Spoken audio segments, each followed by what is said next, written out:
Sino ba si Ma'am Mary Jane before maging brand owner? So, before ako maging brand owner, nagnegosyo ako ng iba't ibang negosyo na hindi ako pinalad.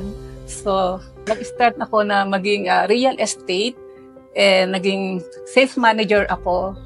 And talaga naman maganda yung career ko noon sa real estate kasi sales manager ako. So, lagi akong top seller, ganon. Pero dahil sa sobrang sipag ko sa trabaho, ayan, nagkaroon ako ng sakit. Bumaba yung aking immune system.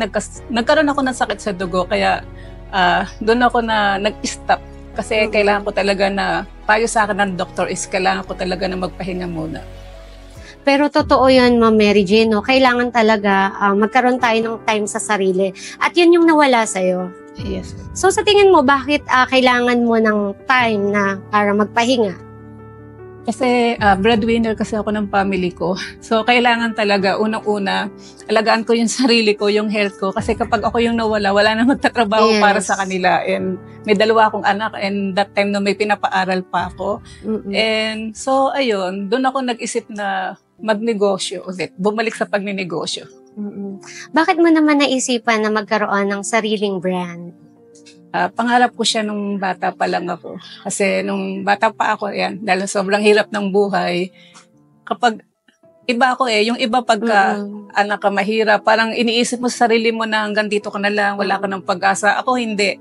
Habang naghihirap ako, parang lalo akong nangangarap. And kapag pumupunta ako sa mga groceries, bumibili ako sa mga tindahan, may nakikita ako ng mga pangalan ng brand. Sabi ko, sana balang araw magkaroon ako ng sarili kong pangalan.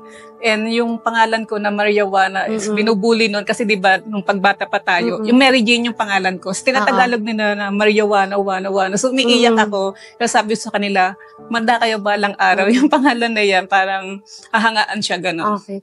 Ibig sabihin, yung Maria Juana, parang ginawa lang ng mga classmates mo, binubuli ka. Pero yung pagbubuli na yun yung naging daan para magkaroon ka ng sariling brand. Yung mga kalaro ko yan. Kasi tatawag nila akong Juana. Ayokong tinatawag akong gano'n kasi parang pang matanda na siya o Maria.